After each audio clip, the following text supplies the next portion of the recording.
Ma décision, c'est de te suivre. Je veux te suivre comme un amour. Pour toujours, pour l'éternité. Soutiens ma foi, ô Dieu tout-puissant. Pour toujours, pour l'éternité. Soutiens ma foi, ô Dieu tout-puissant. Ma décision, c'est de te suivre. Je veux te suivre comme un agneau. Pour toujours, pour l'éternité. Soutiens ma foi, ô Dieu tout-puissant. Pour toujours, pour l'éternité. Soutiens ma foi, ô Dieu Et que le Seigneur vous bénisse. Nous sommes reconnaissants au Seigneur pour tout ce qu'il fait. Et nous saluons tout le peuple de Dieu.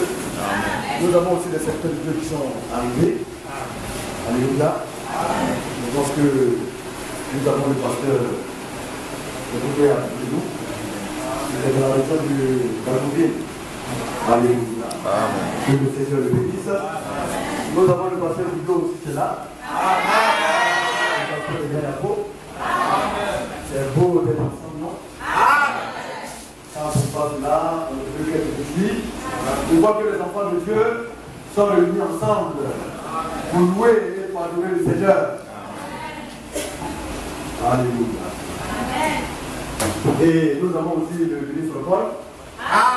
C'est l'adjoint au pasteur de Gayapo. C'est aussi là.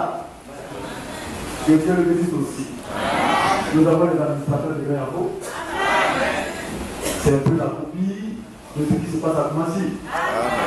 C'est la continuité. Et je vois les bien-aimés frères et sœurs de Gayapo qui sont là aussi.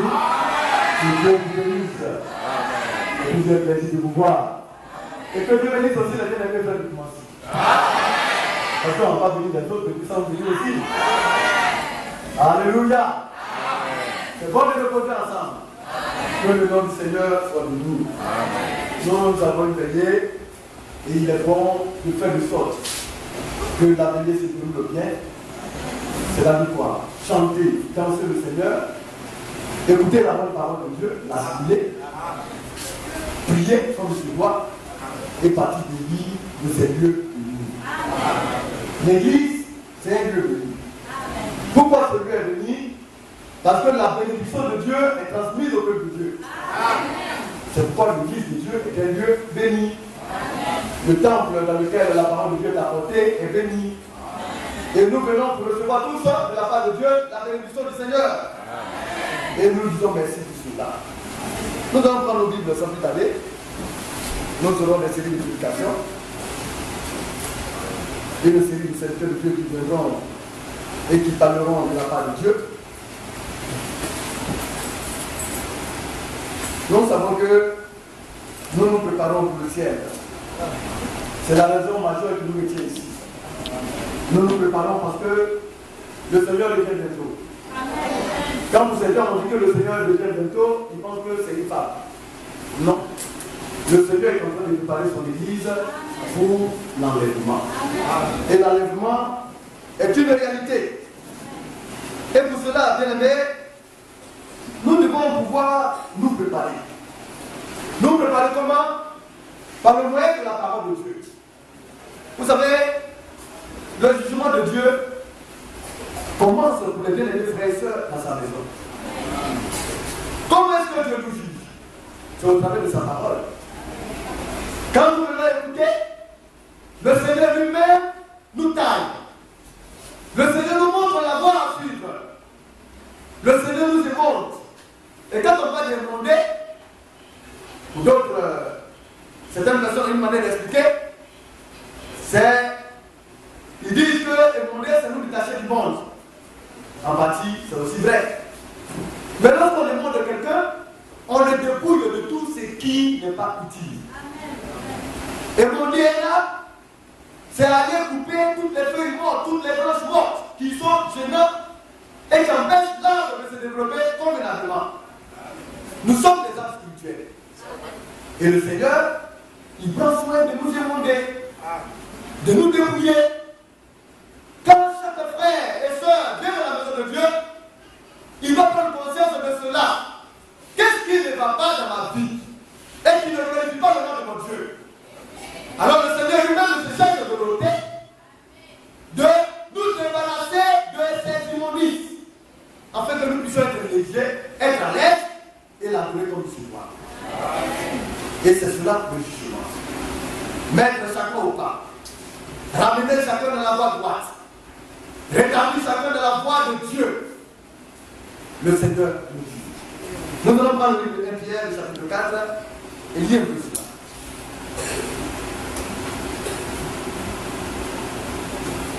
Nous allons lire le verset 17. 1 Pierre, le chapitre 4, le verset 17.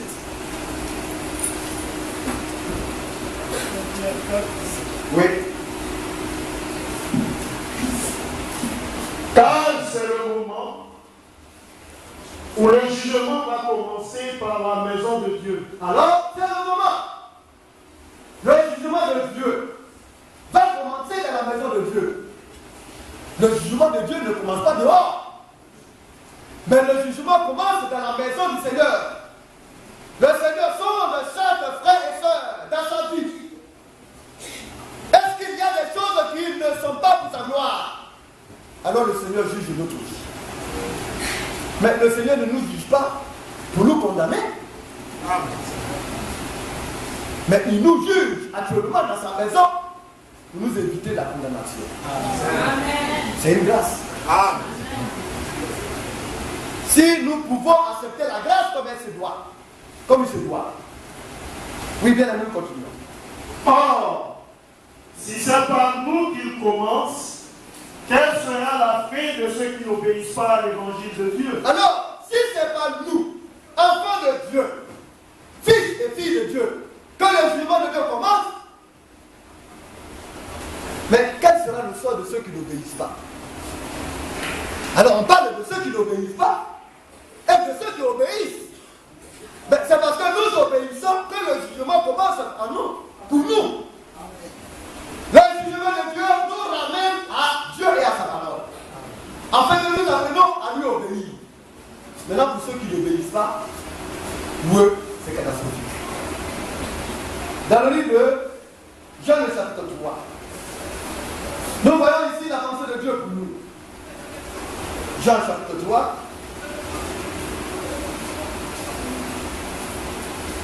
À partir du verset 16. Jean 3, verset 16. Oui. Car Dieu a tant aimé le monde qu'il a donné son Fils unique, afin que quiconque croit en lui ne périsse point, mais qu'il ait la vie éternelle. Nous connaissons ces passages. Quand on dit que Dieu a aimé le monde, nous savons qu'il a aimé, hein? N'est-ce pas? Il a tant aimé le monde. Cette parole est forte. Mais que fait le monde vis-à-vis de ce Dieu? Dans l'amour de Dieu, il a donné son Fils unique. Mais dans quel objectif? Afin que les hommes croient. Parce qu'en croyant, tu évites la mort. Tu évites le pays. Afin que quiconque croit ne périsse point. Mais qu'il ait quoi? La vie éternelle. Donc Dieu, dans l'amour qu'il nous a donné, c'est pour nous transmettre sa vie. Parce que lui seul est éternel. Mais tu ne vas pas vivre comme tu veux.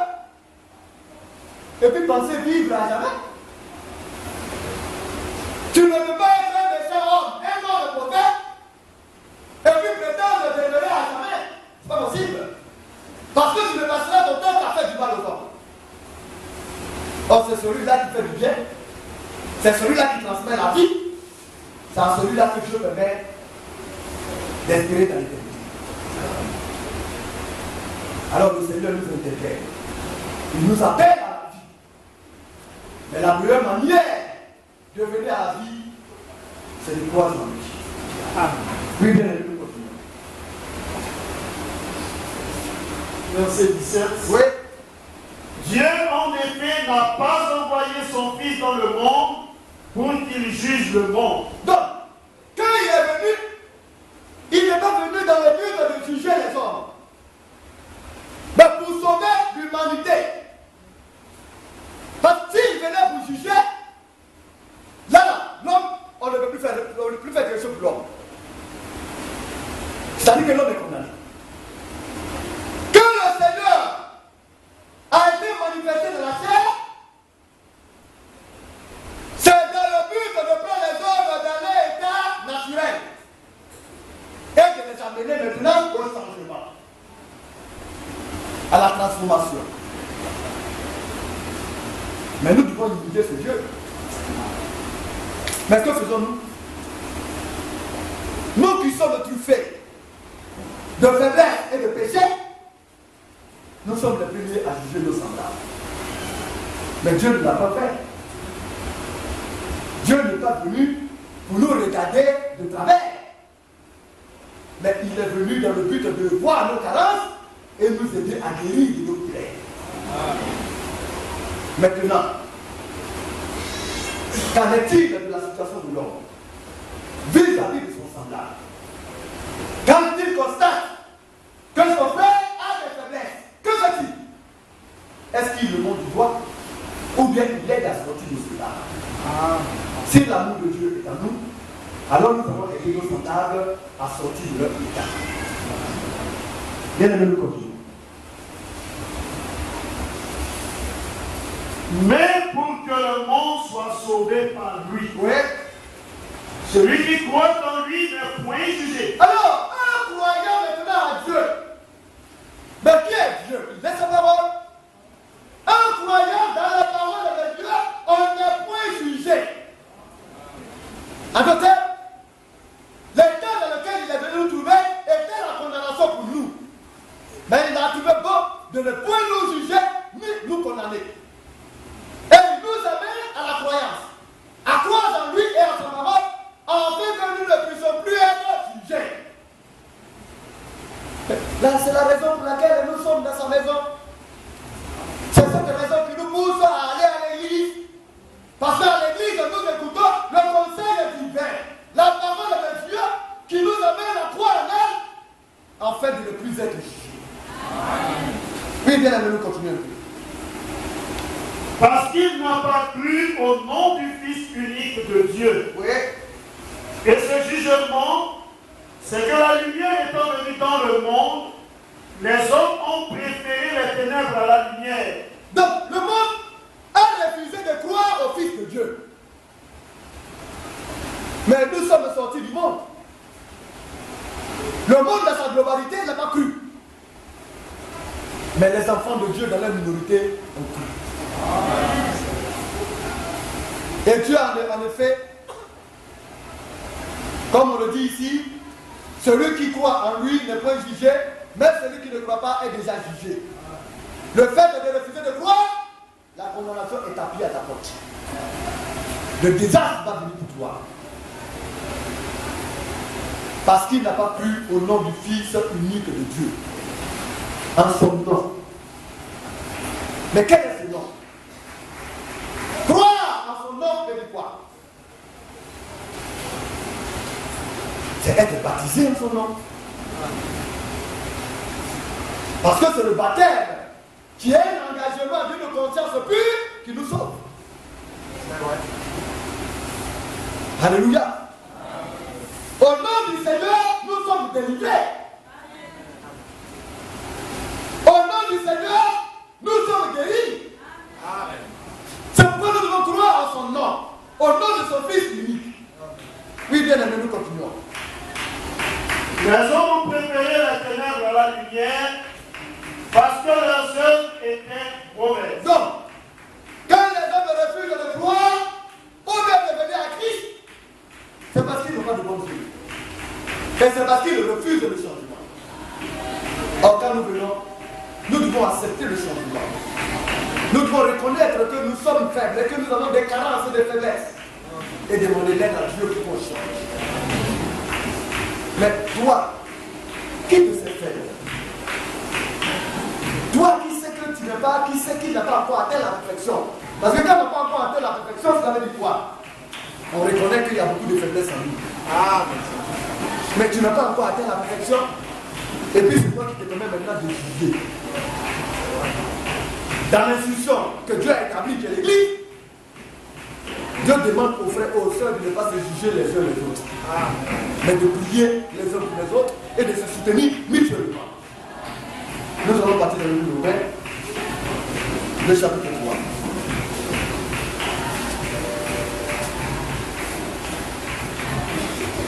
Avant de quitter notre sujet, nous allons éviter le sujet.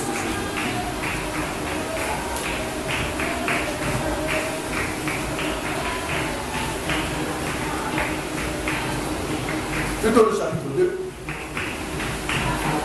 Avant le verset. Ô homme, qui que tu sois, toi qui juges, tu es donc inexcusable. Qui que tu sois,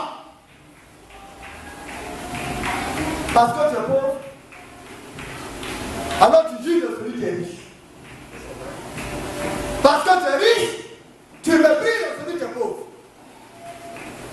Parce que tu es un seigneur bien, tu penses que celui-là qui est faible est bien.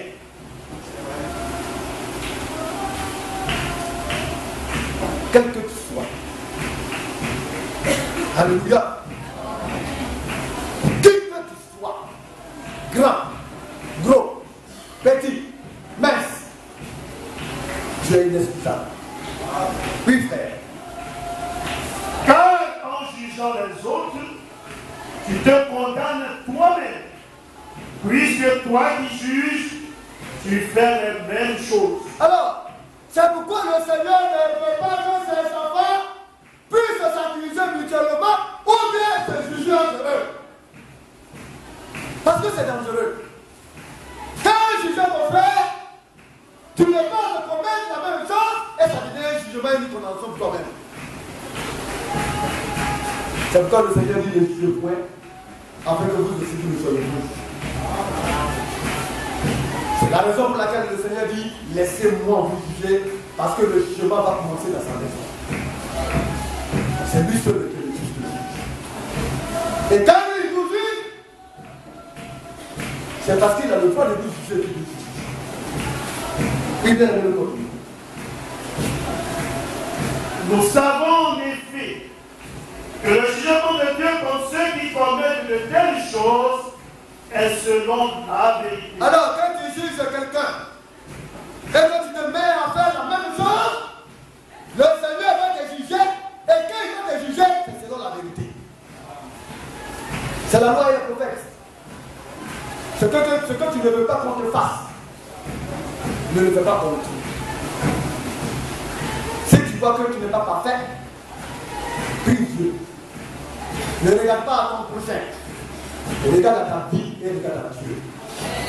Et tu peux le juger ton semblable. Oui, bien aimé. Il y a beaucoup de bonnes choses dans nous dans le sang. Oui. Et penses-tu, ô homme, qui juge ceux qui commettent de telles choses et qui les fait, que tu échapperas au jugement de Dieu? Donc il y a des qui sèment la diabète, même la condamnation sur eux-mêmes.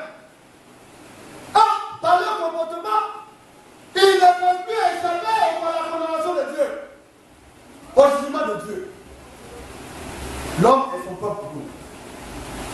Alors que le Seigneur, notre Dieu, a envoyé son unique Fils pour nous racheter et nous sauver. Alléluia. Il y en a qui pensent qu'ils sont suffisants et ils se permettent de juger leurs semblables. Dieu ne nous a pas appelé à ça. Si tu vois ton frère qui agit mal, dans un esprit de vérité, va vers lui et ramène-le. En te mettant à l'écart avec quelqu'un qui parle de ton frère, tu le juges sans le savoir. Ça devient de la calomnie. Alléluia. Parce que tu agis et tu parles comme si toi, tu n'avais pas de faiblesse. Or, nous sommes tous des saints, mais nous tendons vers la perfection. Alléluia. Oui, bien aimé, nous continuons. Ou méprises-tu la richesse de sa bonté? Dieu est riche en bonté. Vous voyez? Le fait que tu es en train de le condamner, au moment où tu es en train de parler de lui, l'instant où tu continues de parler, alors que peut-être tu continues au lendemain, yeah, Dieu l'a transformé. Et tu es en train de juger quelque chose que Dieu a corrigé. Le Seigneur est riche en bonté. Il est tellement bon que pour celui-là, Jésus, ça ne va pas. Il a la possibilité de trouver solution à ce problème parce que le Seigneur est riche en bonté. Oui, bien aimé, nous continuons. De sa patience et de sa longanimité, Il est patient. Il nous a. Il nous ramène à lui. Il nous reprend. Il nous ramène. Alléluia. Et il attend. Parce qu'il sait qu'un arbre ne grandit pas en un seul jour. Le Seigneur est patient. Et le Seigneur est longanime. C'est-à-dire quoi? Il veut toujours le bien de ses enfants. Il veut toujours le bien des uns et des autres. Il y en a qui pensent à eux seuls. Qui veulent être bien et qu'on les regarde. Ils aimeraient tous voir la part, qu'on les prenne bien. Ils ne sont pas longanimes. Or, la manière dont tu aimerais être bien, tu dois souhaiter aussi que ton frère soit ici. Nous devons désirer le bien-être des uns et des autres. Parce que nous ne sommes plus sous le gouvernement du monde, mais sous le gouvernement de Dieu. Oui, mais nous continuons. ne reconnaissant pas que la bonté de Dieu te pousse à la repentance. Dieu est tellement bon qu'il te dit reviens. Abandonne cette manière de faire, ce comportement qui ne le glorifie pas. Il faut te repentir. Change de manière de voir et de faire. Parce que le comportement que tu as, en jugeant ton prochain, ne vient pas de Dieu. Oui, frère. Mais par ton endurcissement. Alors, il y en a qui persistent dans leur action. On les récupère. On les rappelle. Bien-aimé, arrête de les calomnier. Arrête de mépriser ton frère, de parler sur le dos de ton frère. Mais ils ne comprennent pas. Ils persistent dans leurs actions. Ils continuent dans leur mouvement mauvais. Ils pensent qu'ils sont quelque chose alors qu'ils sont rien. Ils sont injustes. Nous sommes dans le même âge. Et on ne doit pas se tromper. L'âge est appelé l'âge de l'amour fraternel. L'amour ne se point son prochain. L'amour ne juge point son prochain. L'amour ne méprise point. L'amour est patient, n'est-ce pas? L'amour est plein de bonté. Voilà ce à quoi Dieu nous appelle. Et si nous sommes conscients de cela, alors l'harmonie va venir et nous allons nous aimer les uns les autres comme le Seigneur voudrait que nous nous aimions. Oui, bien, nous continuons. Mais par ton endurcissement et par ton cœur impénitent. Alors le cœur impénitent. Le cœur refuse de recevoir raison, de prendre conscience. Le cœur refuse d'être ramené. Alors quand ça devient comme cela, qu'est-ce qui se passe? C'est, comment on appelle ça? Un trésor de colère. Quand on voit des trésors, on pense que tout ce qui est trésor est bon. Oui, quand on dit trésor, il y en a même qui savent donner le nom des trésors à leurs enfants. Il y a de bons trésors et il y a de mauvais trésors. C'est vrai. Ça, c'est le langage de Dieu qui le dit. Par ton comportement, par la vie que tu mets, par la manière dont tu agis, tu sais de quel trésor tu amasses. Que nous le voulions, ou bien que nous ne le voulions pas, il y a un genre de trésor qu'on amasse. Mais nous voulons qu'il soit de bon trésor. Sinon, pour ceux-là qui sont invisibles, dont les cœurs sont impénitents, ils s'amassent un trésor de colère. Ils accumulent cela. Ils vont se dire, mais si je veux c'est fini, non, hein, c'est quand tu vas conduire que la chose va commencer. Parce que Dieu t'attend à la porte de la mort pour t'accueillir. Quand tu vas rentrer dans la Bible, un attendant l'enfer qui a été destiné aux anges et à ses collaborateurs, c'est à ce moment-là que tu vas comprendre que le travail que tu as effectué sur la terre n'a pas été réellement pour ton bonheur. Nous devons prendre conscience. Oui, frère. Tu t'amasses un trésor de colère pour le jour de la colère et de la manifestation du juste jugement de Dieu. Donc, quand on parle du jour de la colère, alléluia, le jour de l'éternel, c'est le jour de la colère. Il y en a qui vont dire, si je mets les gens par cela, ça c'est vrai. Si le Seigneur venait aujourd'hui, ceux-là qui ne partiront pas à l'enlèvement passeront par le jour de la colère de Dieu. Maintenant, si le Seigneur tardait encore à venir et que tu meurs, tu vas attendre le jour de la manifestation du juste jugement de Dieu, le jugement du trône blanc. Même comme dit, quand le temps arrivera, le Seigneur va te ressusciter pour que tu sois au devant du trône. Dieu va te juger d'une manière. Mais ce que Dieu ne veut pas pour nous, c'est que nous nous laissons juger dans la maison de Dieu. Étant jugés dans sa maison, nous n'avons plus part à ces choses. Et au jugement du trône blanc, alléluia, ni à la grande tribulation, parce que nous avons accepté le jugement dans la maison de Dieu. En écoutant la parole de Dieu, en laissant le Seigneur nous réprimander, nous ramener, en laissant le Seigneur nous tailler, en laissant le Seigneur nous abaisser, afin que nous soyons élevés au temps indiqué. C'est une conscience que nous devons prendre. Oui, bien aimé. Il rendra à chacun selon ses œuvres. Oui, alors, que tu le veuilles ou que tu ne le veuilles pas, tes œuvres parleront pour toi. Comment as-tu vécu? Comment t'es-tu comporté? Quelle action as-tu menée sur la terre?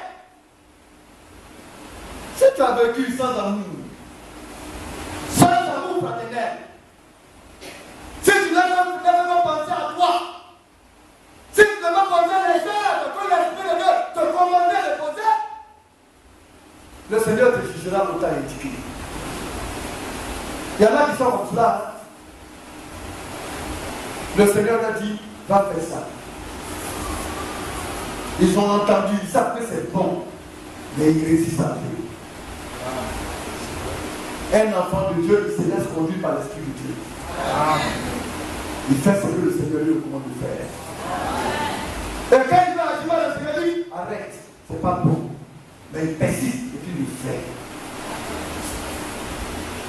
Il dit, je vais à l'église. Alléluia, j'aime le Seigneur. Mais ce que le Seigneur dit, c'est pas ce qu'il fait. Il fait autre chose. Bien aimé, nous continuons. Vous voulez que nous parlons de choses. Le verset 7. Il réserve la vie éternelle. Alors le Seigneur dit que lui, il met ça en réserve. Il met de côté la vie éternelle. À qui? Pour qui? Vous bien aimé? À ceux qui par la persévérance à des faits. Ceux qui par la persévérance. Ils savent qu'il faut bien agir, bien se comporter. Ils doivent avoir l'attitude que le commande du là-dedans. On ne persévère pas dans le mensonge. On ne persévère pas dans la méchanceté. Mais on persévère à bien faire, à bien agir. On persévère de la bonne conduite. Alors à ceux-là qui ont conscience de leur marche avec Dieu, la vie éternelle leur est réservée. Vous voyez, quand on dit Dieu a tant aimé le monde, qu'il a donné son Fils unique, afin que quiconque croit ait la vie éternelle. Ce n'est pas n'importe qui a la vie éternelle. Parce que tu ne vas pas aller dans la vie, dans l'éternité, avec ta mauvaise manière de faire. Parce que là-bas, c'est seul l'amour qui y est indiqué. Alors, pour ceux-là qui persévèrent dans la manière de bien agir, à bien faire, la vie éternelle leur est réservée. Oui, frère. Cherche l'honneur, Oui. la gloire et l'immortalité. Alors, ces personnes ne cherchent l'honneur, pas l'honneur qui vient des noms. Aujourd'hui, on marche. On aimerait que nos frères voient ce qu'on est, ou bien ne vont parler de nous. Ce n'est pas important. Parce qu'un frère peut parler de toi et puis Dieu va te désavouer. Tu ne marches pas par la vue des hommes mais parce que tu attends. Parce que ce que tu voudrais attendre, alléluia, ce que les hommes peuvent approuver de toi, Dieu peut ne pas approuver. Mais quand tu marches avec Dieu, si le Seigneur t'approuve, les hommes ne finiront par t'approuver à la fin. Cherchons l'honneur de Dieu. Cherchons la gloire. Alors qu'est-ce qui rend glorieux? C'est l'esprit de Dieu. Voilà ce que cherchent les enfants de Dieu quand ils viennent dans la maison de Dieu. L'honneur, la gloire, l'immortalité. Mais si tu veux vivre d'être immortel, tu es obligé de te comporter bien. De marcher comme Dieu lui-même a marché, d'avoir en toi la vie de Dieu. Sinon tu es un danger potentiel. Et le Seigneur ne permettra même pas que tu mettes le pied dans le ciel, parce que là-bas c'est l'amour de Dieu qui règne. Oui, frère. Mais l'irritation, Alors, le fait d'être irrité, c'est une forme de colère très poussée. Quand quelqu'un est fâché, jusqu'à un degré supérieur, on dit il est irrité. Parce que quand tu le touches même, il y a quelque chose qui se passe. Alléluia. Amen. Alors Dieu se fâche. Comme qui? Oui, bien aimé. mais l'irritation et la colère De Dieu, oui. à ceux qui parlent esprit de dispute. Alors tout le temps c'est des disputes. Toi tu as fait ceci, moi je n'ai pas fait cela, pourquoi tu es comme cela? Vraiment tu m'énerves, moi aussi vraiment, toi aussi tu m'énerves. Et puis ce sont des échanges de coups. Dans les couples où on se dispute. Mais on a reçu le Seigneur pourquoi? Pourquoi le Seigneur a-t-il venu dans notre vie? Pourquoi venons-nous nous asseoir pour écouter le Seigneur? C'est pourquoi le Seigneur nous dépouille de cet esprit. Amen. Oui, frère. Sont rebelles à la vérité. Non, la rébellion. Alors quand ils n'ont pas de rébellion, les frères tournent leur visage vers l'extérieur et le dehors. Voilà. Quand on parle de rébellion, on pense à boiter. Quand on parle de rébellion, on pense à Satan. Mais souvent nous-mêmes nous sommes rebelles à la parole de Dieu. Petit peu que Dieu nous donne ici là. On a du mal à écouter, on fait toujours ce qui est contraire à ce qu'il dit. C'est de la rébellion. La rébellion, c'est aller contre ce qui est juste et établi. Et puis on est de petits frères. Oui, frère. Sont rebelles à la vérité. Oui. Et obéissent à l'injustice. Oui. Alors ce qui n'est pas bon là, c'est ce qu'ils font. Eux, ils sont là pour faire toujours ce qui n'est pas bon. Ils obéissent à l'injustice. Oh, bien aimé. Oui, on continue. Tribulation et angoisse. Alors on parle de tribulation. Et on parle d'angoisse. Or la tribulation, en réalité, vient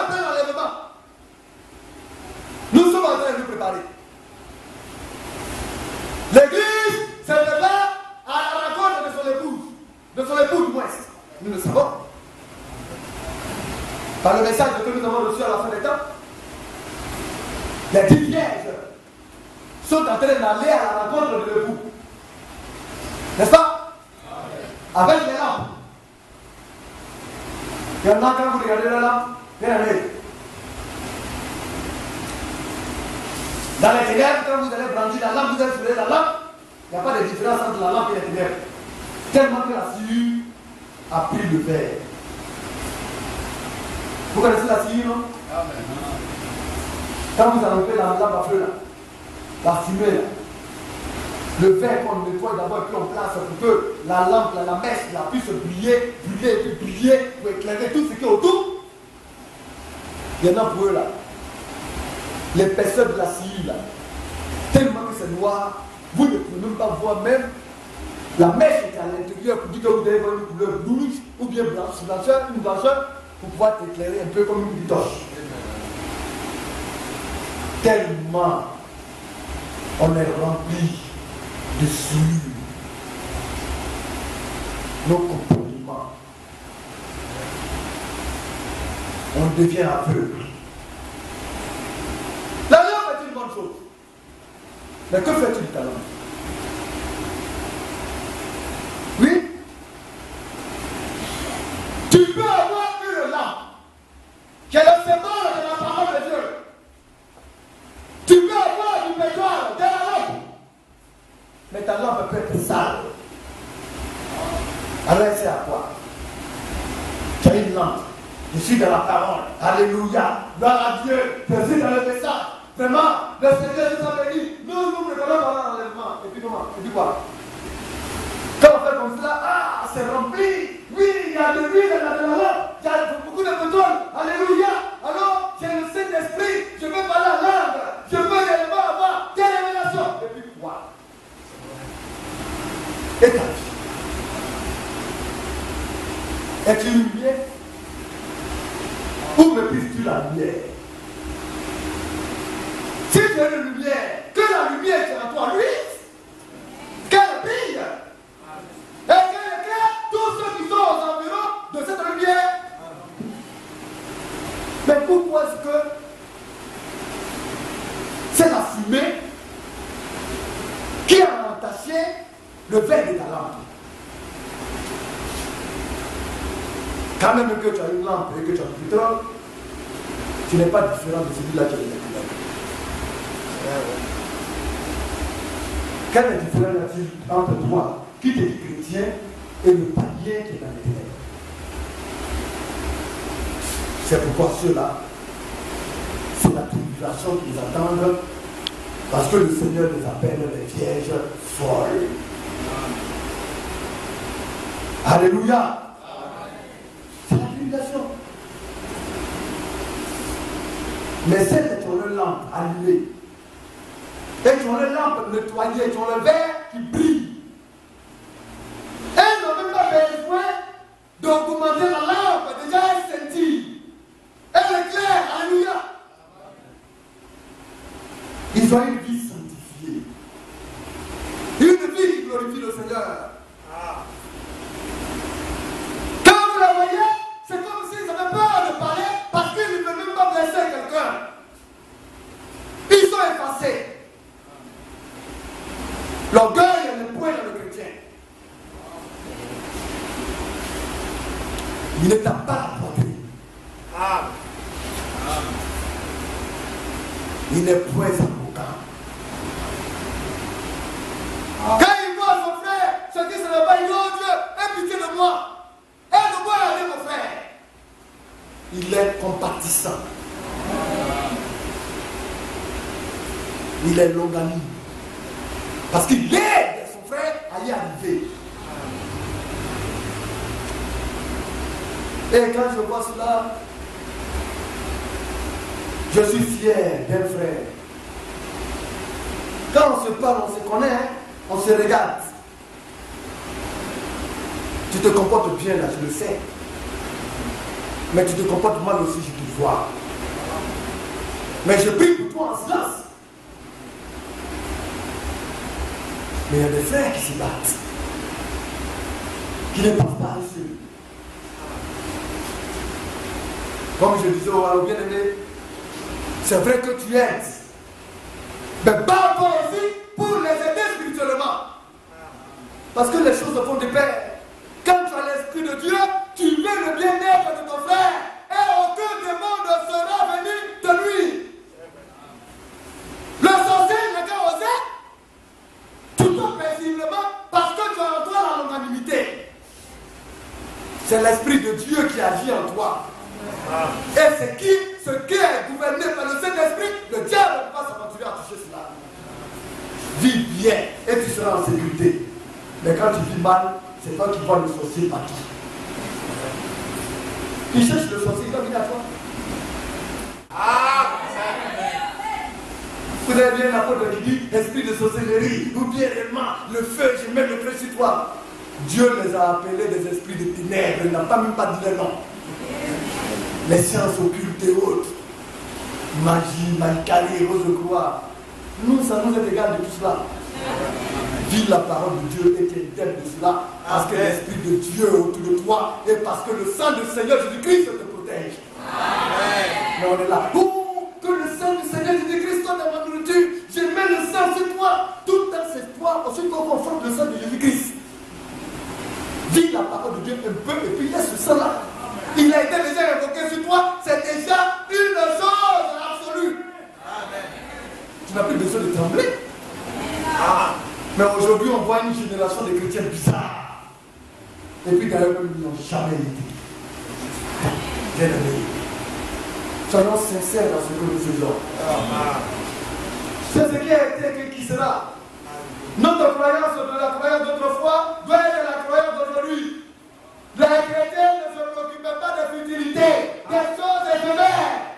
Mais ils s'occupaient des glorieuses choses de la vie de Dieu. De la parole de Dieu que prêché est vécu dans sa véracité. Nous devons croire en Dieu.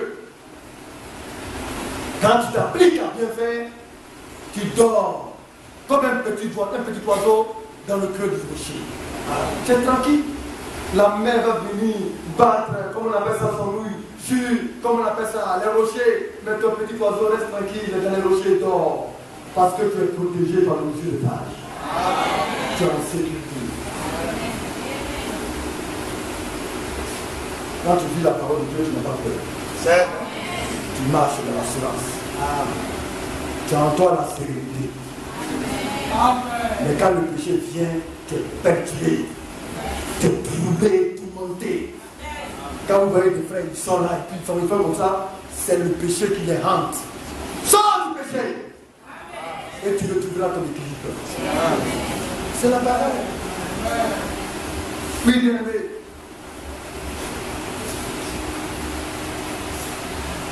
Tribulation et angoisse sur toute ardente qui fait le mal. Donc, tribulation.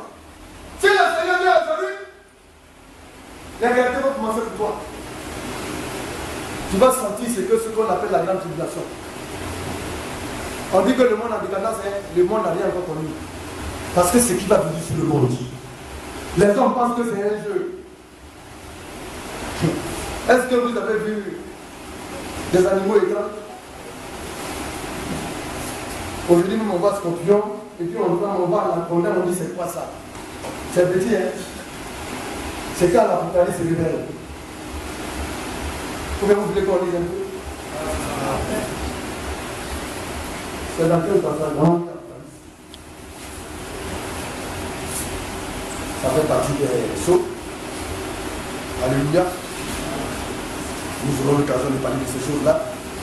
La grande tribulation.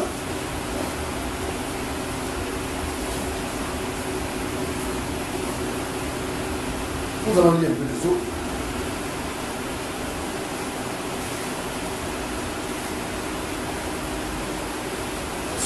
Oui.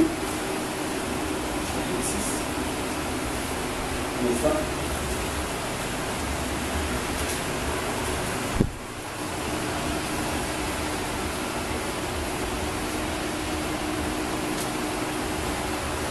On va lire un peu de ce pouvoir.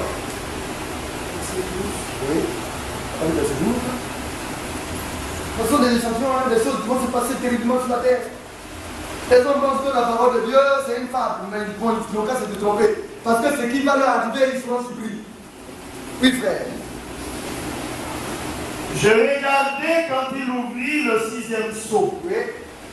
Et il y eut un grand tremblement de terre. Le soleil devint noir comme un sac de pain. C'est ce qui va arriver, hein? Oui. La lune entière devenait comme du sang. Alors la lune entière va se changer en sang, oui. Et les étoiles du ciel tombèrent sur la terre. Oui. Comme les figues vertes d'un figuier secoué par un vent violent. Oui.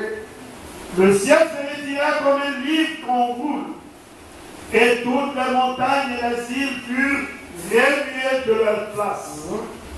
Les rois de la terre, les grands, les chefs militaires, les riches, les puissants, tous les esclaves et les hommes libres se cachèrent dans les cavernes et dans les rochers des montagnes. Et ils disaient aux montagnes et aux rochers, tombez sur nous et cachez-nous devant la face de celui qui est assis sur le trône et devant la colère de l'agneau.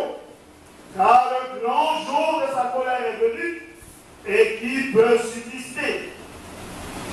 Bien aimé, on va se dans notre chose. On va lire de ces choses-là, et puis on va terminer avec. Hein?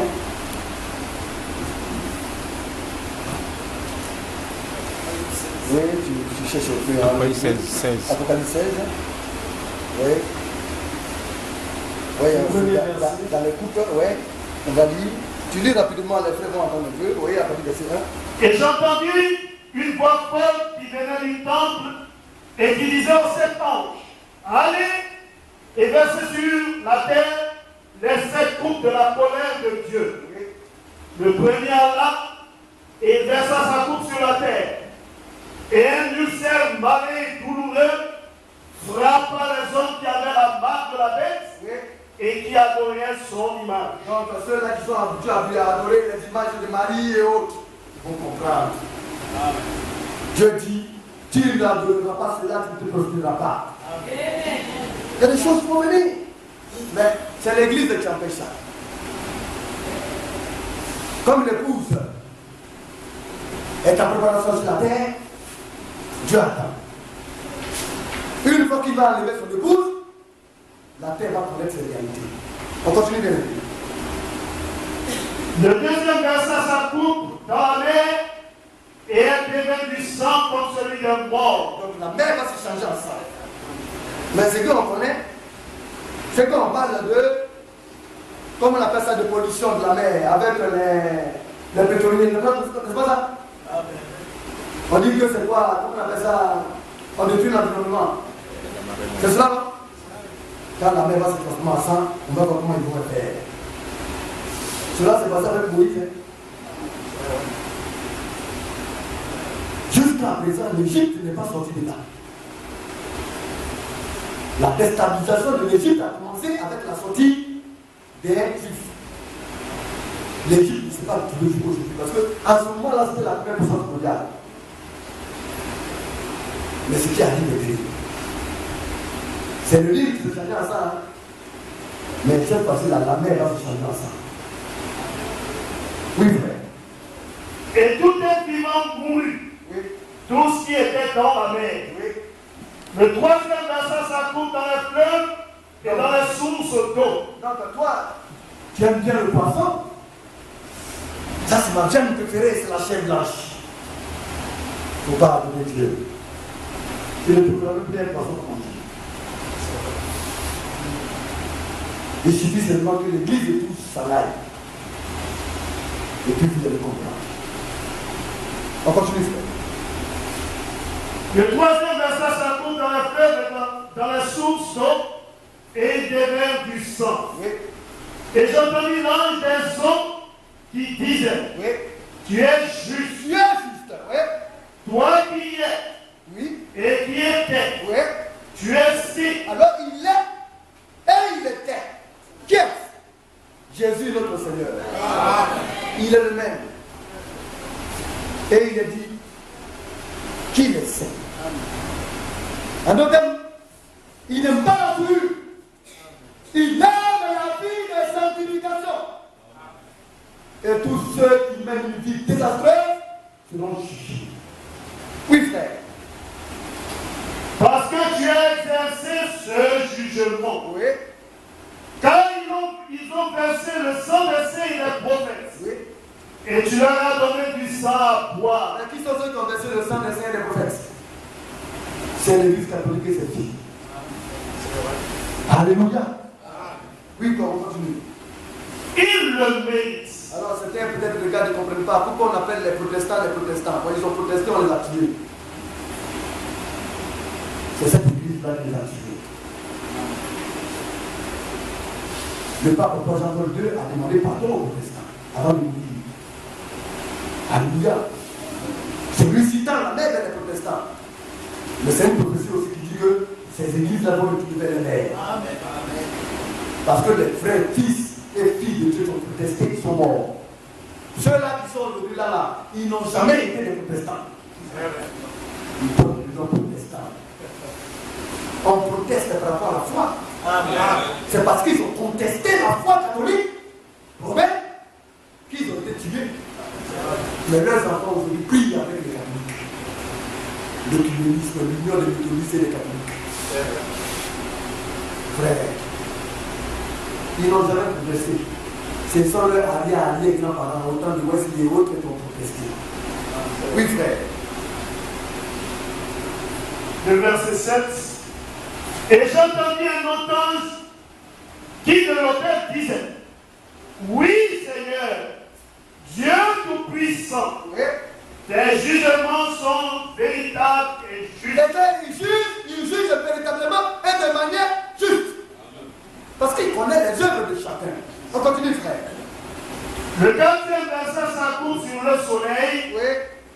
Et il lui fut donné de brûler les hommes par le feu. Oui. Et les hommes furent brûlés par une grande chaleur.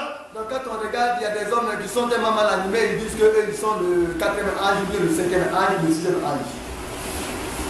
Mais les anges de l'église ont déjà passé. Maintenant, s'il dit qu'ils sont des anges, c'est les grands des tribulations. Donc il devrait attendre pour manifester le ministère. Quand tu ne connais pas Dieu, tu parles, tu vas sentir le Seigneur. Il faut connaître les Écritures. Oui, bien, nous continuons.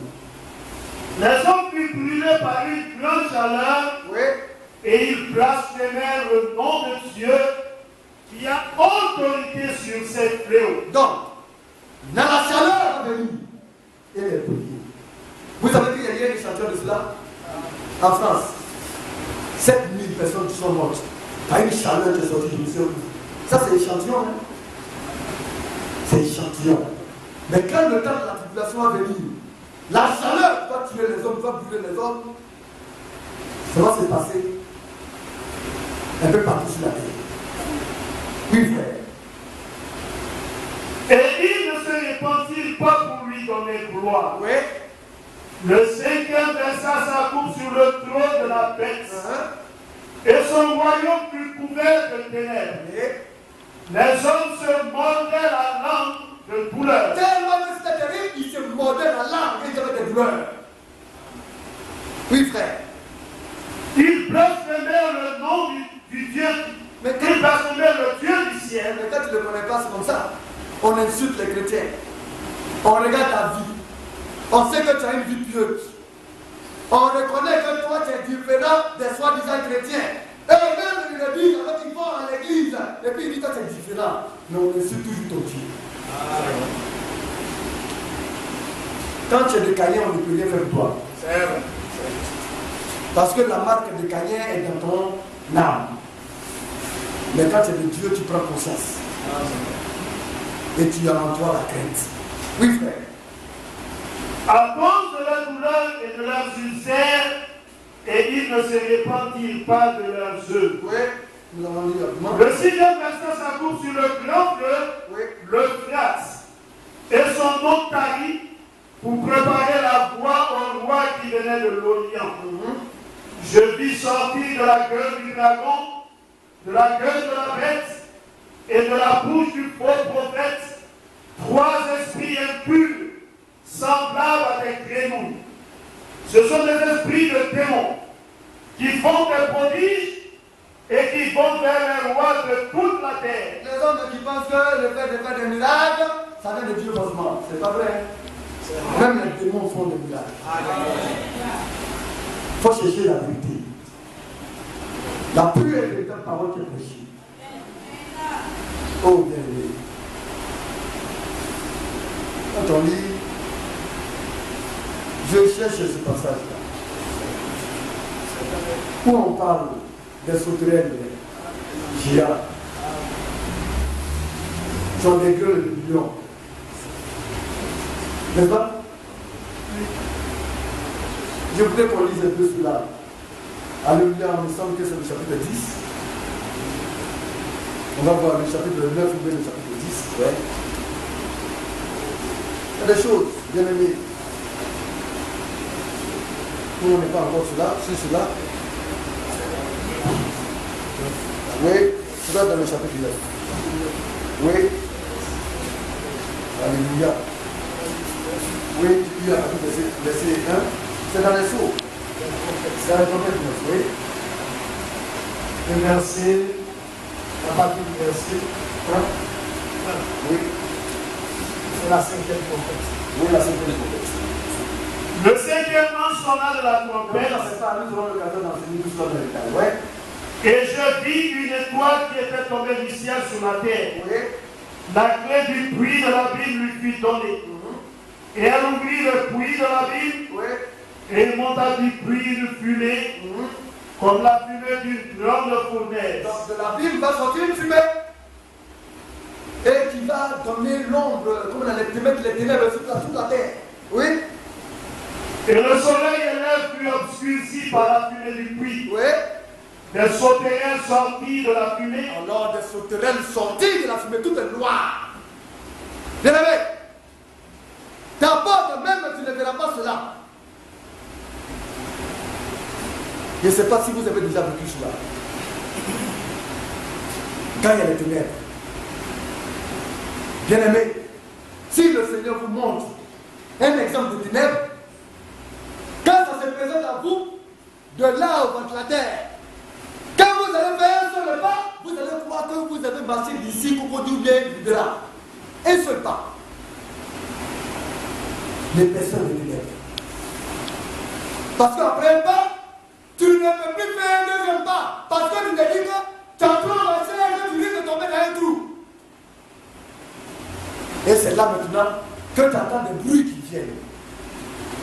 Tu ne vois pas, mais tu sais qu'il y a quelque chose qui vient vers toi. Et ce qui vient vers toi, tu sais que c'est un danger. Tu ne peux pas reculer parce que tu attends derrière toi, tu attends devant toi, tu attends à gauche, à droite, tu es terrorisé, tu ne sais pas où tu vas mettre la tête. Et c'est ce qui va se passer.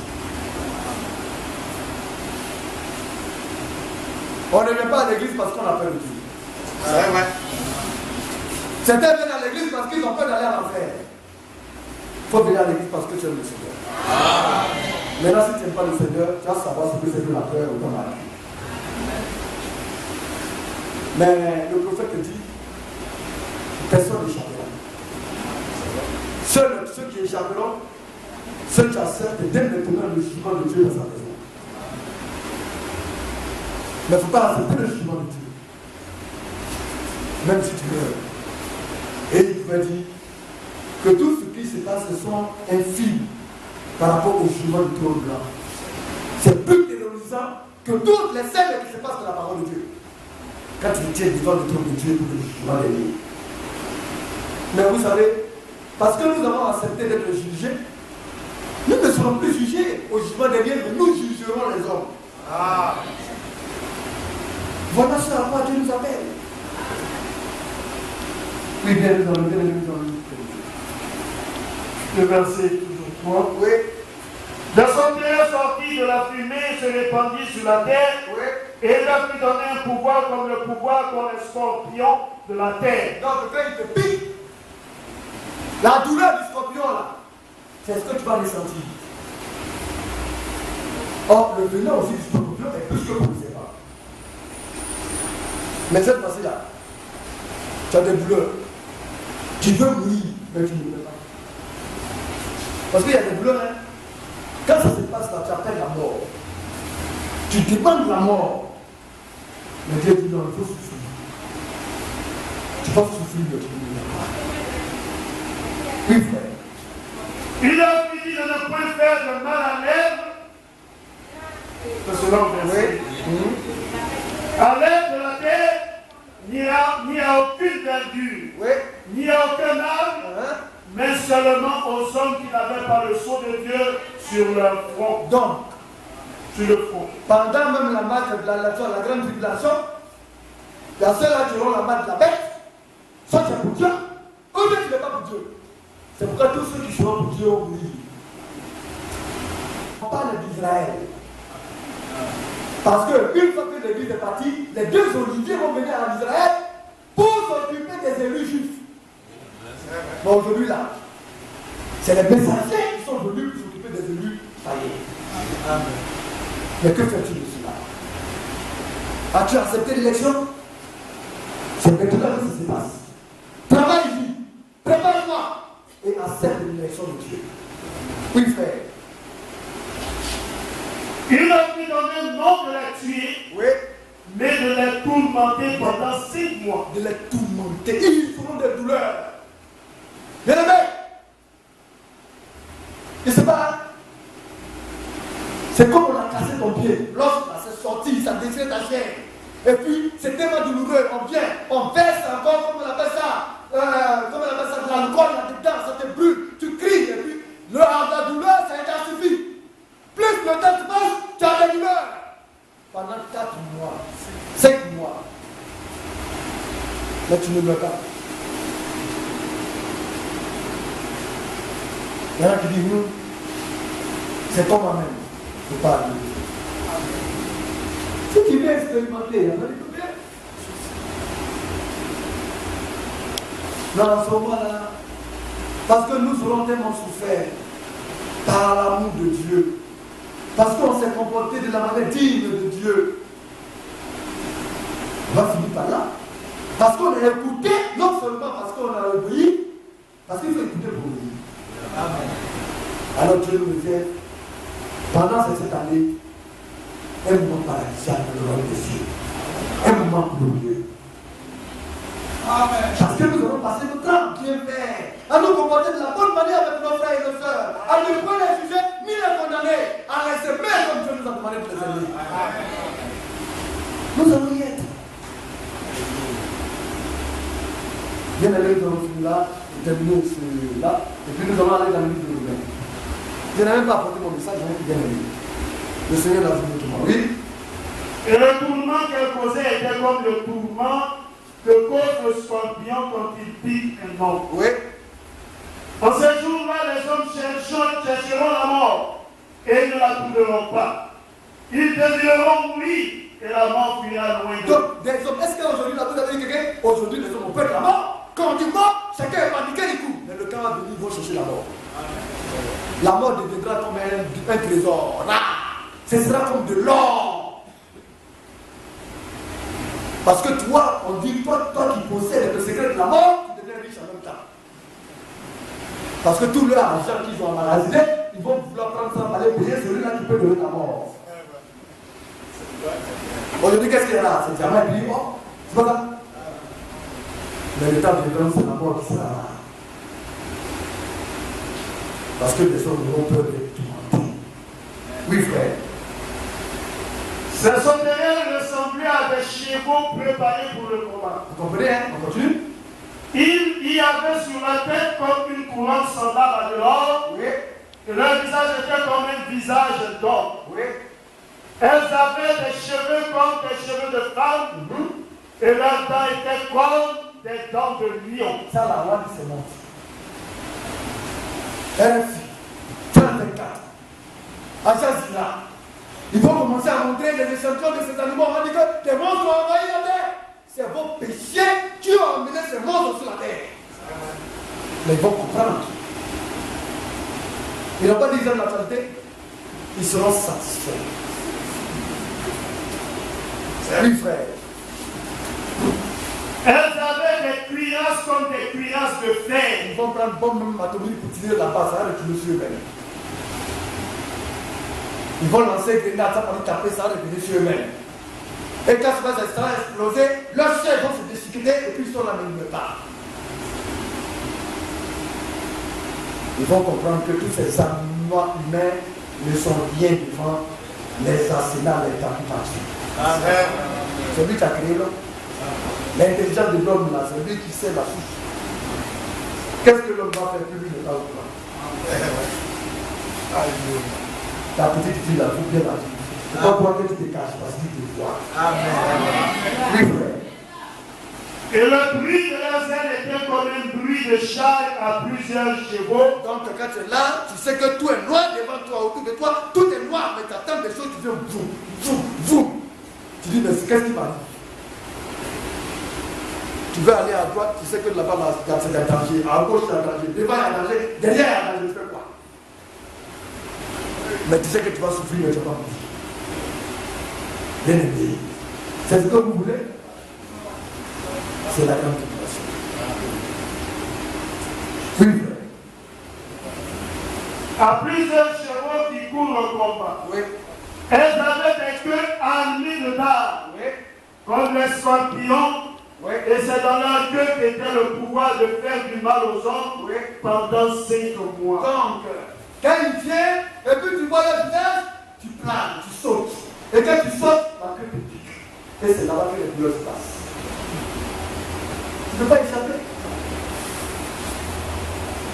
Tu as échappé au jugement des hommes.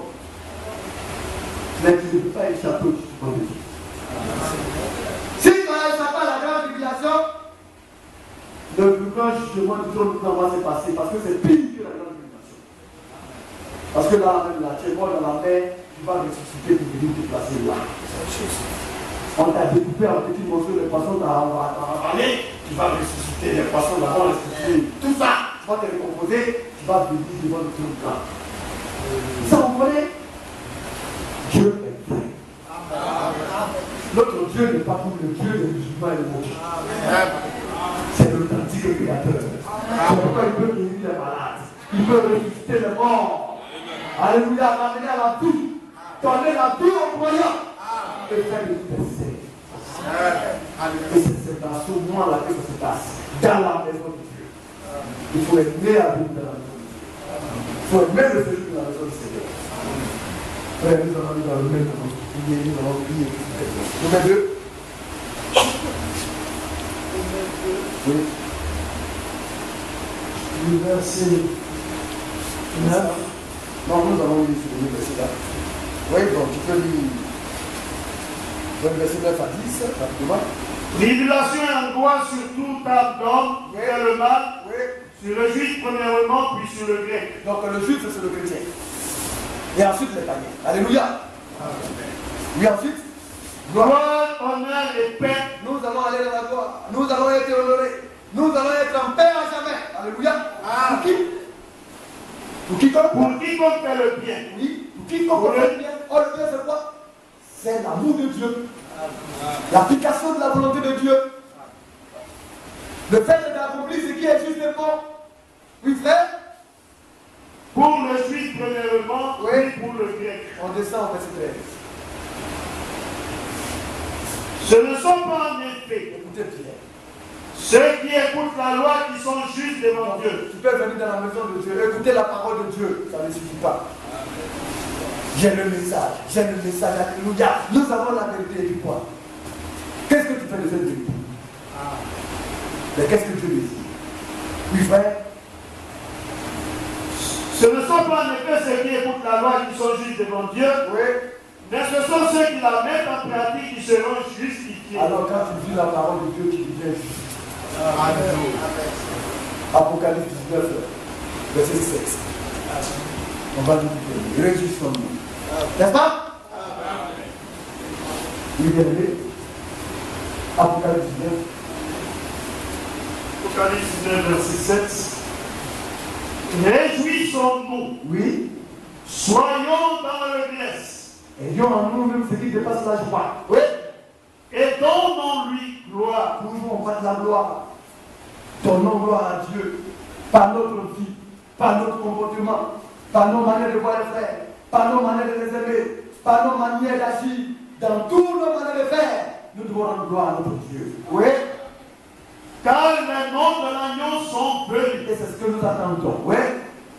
Son épouse s'est préparée. Alors l'église épouse se prépare seulement. Oui. Et il lui était donné de se revêtir d'un fin lin. Alors notre vêtement c'est le fin lin. C'est comment? Éclatant pur. Alors le fin lin brille, c'est éclatant. Quand on regarde, on sait que vraiment celui-là il sent bon. Sa vie est merveilleuse et glorieuse. Le fin lin éclatant et puis c'est quoi? Car le fin lin, Oui. ce sont les œuvres justes des saints. Quand tu as une vie juste, quand tu as des œuvres qui sont agréables, quand tu as des œuvres justes qui conviennent des saints, alors c'est dans ce moment-là que la nouvelle Jérusalem est réalisée.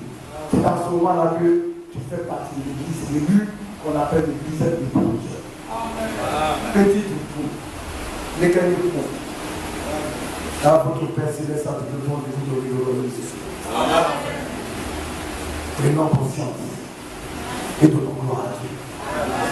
Que Dieu